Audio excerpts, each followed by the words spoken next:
ସମୁଦ୍ର କୂଳରେ ଘଟିଲା ଦୁଇ ଝିଅ ସହ ଲଜ୍ଜାଜନକ ଘଟଣା। ଏମିତି ଭୟଙ୍କର ଘଟଣା ଘଟିଗଲା ଦୁଇ ଝିଅଙ୍କ ମଧ୍ୟରେ। ଆଉ ସେଇଠାରେ ଦୁଇ ଝିଅ ଜୋରରେ ଚିଲେଇ ଚିଲେଇ କହୁଥାନ୍ତି, ଆମକୁ ରକ୍ଷା କର, ଆମକୁ ରକ୍ଷା କର, ଆମକୁ ବଞ୍ଚାଅ, କିଏ କେଉଁଠି ଅଛି ଆମକୁ ବଞ୍ଚାଅ, ଏମିତି କହି ଚିତ୍କାର କରୁଥାନ୍ତି। ଏମିତି ଭୟଙ୍କର ଘଟଣା ଘଟିଯାଇଛି ପୁରୀର ସ୍ୱର୍ଗଦ୍ୱାରର ଆଗରେ ଥିବା ସମୁଦ୍ର କୂଳରେ। ହଁ ଦର୍ଶକ ବନ୍ଧୁ, ଏହି ଘଟଣାଟିକୁ ଆରମ୍ଭ କରିବା ପୂର୍ବରୁ ଯଦି ଆପଣମାନେ ସେହି ପୁରୀର ମହାପ୍ରଭୁ ଜଗନ୍ନାଥଙ୍କୁ ମନରେ ଟିକିଏ ଭକ୍ତି କରନ୍ତି, ଆଉ ଡେଲି ଡେଲି ଘରେ ମହାପ୍ରଭୁଙ୍କୁ ପୂଜା କରନ୍ତି, ଆଉ ଆରତି ମଧ୍ୟ କରନ୍ତି, ତାହେଲେ କମେଣ୍ଟରେ ଗୋଟିଏ ଜୟ ଜଗନ୍ନାଥ ବୋଲି ଲେଖିଦେବେ। ଆଉ ଯଦି ଆପଣମାନେ ଆମ ଚ୍ୟାନେଲକୁ ନୂଆ କରି ଆସିଛନ୍ତି, ତାହେଲେ ଏହି ଅନୁଭୂତି ଚ୍ୟାନେଲଟିକୁ ଲାଇକ୍, ସେୟାର ଆଣ୍ଡ ସବସ୍କ୍ରାଇବ୍ ଟିଏ କରିଦେବେ। ଆଉ ପାଖରେ ଥିବା ବେଲ୍ ଆଇକନ୍ ବଟନକୁ ଦବାଇ ଦେବେ। ଆଉ କମେଣ୍ଟରେ ଗୋଟିଏ ଜୟ ଜଗନ୍ନାଥ ଲେଖିବାକୁ ଜମାରୁ ବି ଭୁଲିବେ ନାହିଁ। ତ ଚାଲନ୍ତୁ ଏହି ଅନୁଭୂତିଟିକୁ ଆରମ୍ଭ କରିବା। ସକାଳର ସେଇ ସୋନାଲିଆ ପ୍ରଭା, ସମୁଦ୍ର ତଟର ବେଳେ ବେଳେ ଭାଙ୍ଗି ପଡ଼ୁଥିବା ତରଙ୍ଗର ଗର୍ଜନ ଏବଂ ଆକାଶରେ ଉଡ଼ୁଥିବା ସାଗର ପାଖିଙ୍କର ଡାକ ପୁରୀ ସମୁଦ୍ର କୂଳର ସେହି ମାୟାବୀ ଦୃଶ୍ୟ ସତେଜ କରି ଦେଉଥିଲା ସମସ୍ତଙ୍କୁ। ପୁରୀରେ ଯାଉଥିଲେ ଦୁଇ ଭଲ ସାଙ୍ଗ, ମିହିରା ଓ ଆଶା। ସେମାନେ ଦୁଇଜଣ ଛୋଟବେଳରୁ ସାଙ୍ଗ ସାଥୀ, କଲେଜରେ ପଢ଼ିବା ସମୟରୁ ସାଙ୍ଗପାଙ୍ଗ, କିନ୍ତୁ ସ୍ୱଭାବରେ ଦୁଇଟି ପୁରା ଭିନ୍ନ ଭାବରେ ଥାନ୍ତି। ମିହିରା ସାହସିକ, ସବୁବେଳେ ନୂତନ କିଛି କରିବାକୁ ଚାହୁଁଥିବା ବେଳେ ଉତ୍ସାହିତ ହେଉଥାନ୍ତି। ଆଉ ଆଶା ସାଦା ସାବଧାନ, ସବୁ କଥାକୁ ଭଲ ଭାବରେ ଭାବିବା। ସମୁଦ୍ରକୁ ଦେଖିଲେ ମନେ ହେଉଥିଲା କିଛି ଗଭୀର ଗୁପ୍ତ ରହସ୍ୟ ମୋତେ ଡାକୁଛି, ଏହା ଆଶା ମନେ ମନେ ଭାବୁଥାଏ।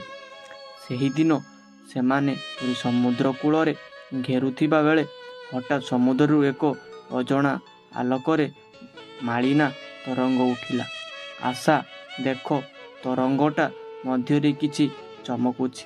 ମିହିରା ଉତ୍ସାହରେ କହିଲା, ହଁ, କିନ୍ତୁ ଏଇଟା ସାଧାରଣ ନୁହେଁ। ସମୁଦ୍ରରେ ଏମିତି ଆଲୋକ କେମିତି ହେବ? ଆଶାର ମନ ଭୟ ବି ପଡ଼ିଗଲା। ସେମାନେ ଦେଖିଲେ ତରଙ୍ଗଟା କୂଳକୁ ଆସିବା ସହିତ ବେଳାଭୂମିରେ ଏକ ଅଜଣା ପାଥର ଚମକିଲା, ମାନ ସେଥିରୁ କିଛି ଶକ୍ତି ବାହାରୁଛି। କିନ୍ତୁ ଏମିତି ଏକ ଚମତ୍କାର ଘଟଣା ସେଇଠାରେ ଆରମ୍ଭ ହେଲା। ମିହିରା ସାହସିକତାରେ ସେଇ ପାଥରଟିକୁ ଉଠାଇଲା। ହଠାତ୍ ସମୁଦ୍ରର ତରଙ୍ଗଗୁଡ଼ିକ ସାଧାରଣରୁ ଅଧିକ ଗର୍ଜନ କରିବାକୁ ଲାଗିଲା। ଆଶାର ଚେହେରା ପାଣିଆ ହେଲା। ମିହିରା, ରଖ, ଏହା ସାଧାରଣ ପଥର ନୁହେଁ।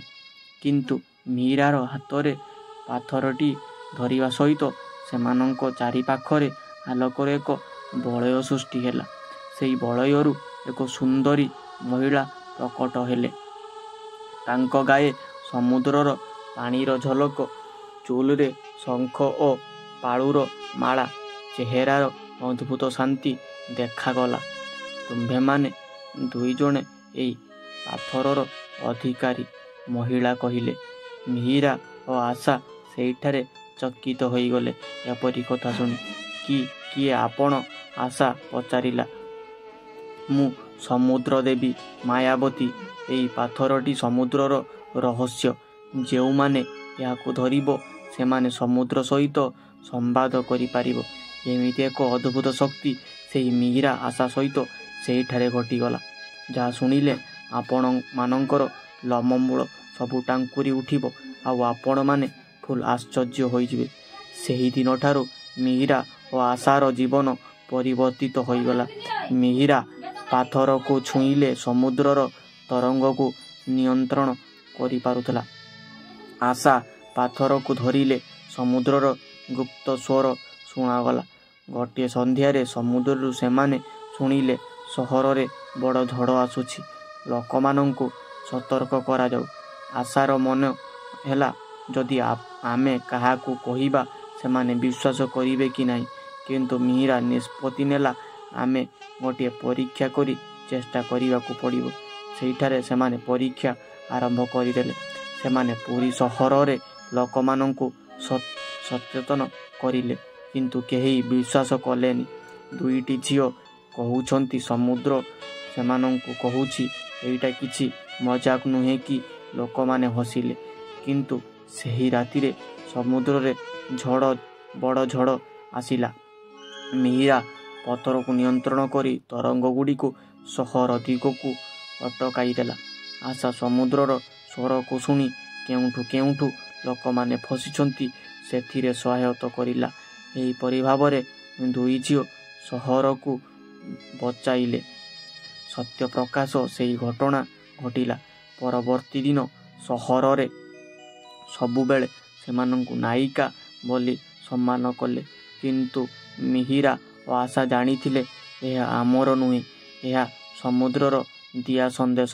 ସମୁଦ୍ର ଦେବୀ ପୁଣି ଥରେ ପ୍ରକଟ ହୋଇ କହିଲେ, ତୁମେମାନେ ପରୀକ୍ଷାରେ ସଫଳ ହେଲ, କିନ୍ତୁ ଏହି ପାଥରକୁ ସର୍ବଦା ପାଖରେ ରଖିବ ନୁହେଁ। ସମୁଦ୍ରର ଶକ୍ତି ସମୁଦ୍ରରେ ରହିଲେ ହିଁ ଭଲ। ମିହିରା ଓ ଆଶା ପଥରକୁ ପୁଣି ସମୁଦ୍ରରେ ଫେରାଇ ଦେଲେ। ତରଙ୍ଗ ଚମକିଲା, ପାଥର ଆଲୋପ ହେଲା। ସେହି ଦିନଠାରୁ ପୁରୀ ସମୁଦ୍ର କୂଳରେ ମିହିରା ଓ ଆଶାଙ୍କୁ ଲୋକମାନେ ଚମତ୍କାର ସାକ୍ଷୀ ବୋଲି ମନେ ପକାଇଲେ। ସେମାନେ ଜାଣିଲେ ସତ୍ୟ ଶକ୍ତି ପଥର ନୁହେଁ, ଆମର ସାହସ ଆଉ ଆମର ବିଶ୍ୱାସ। ତ ଏହି ଘଟଣା ଏହିଭଳି ଭାବରେ ଥିଲା।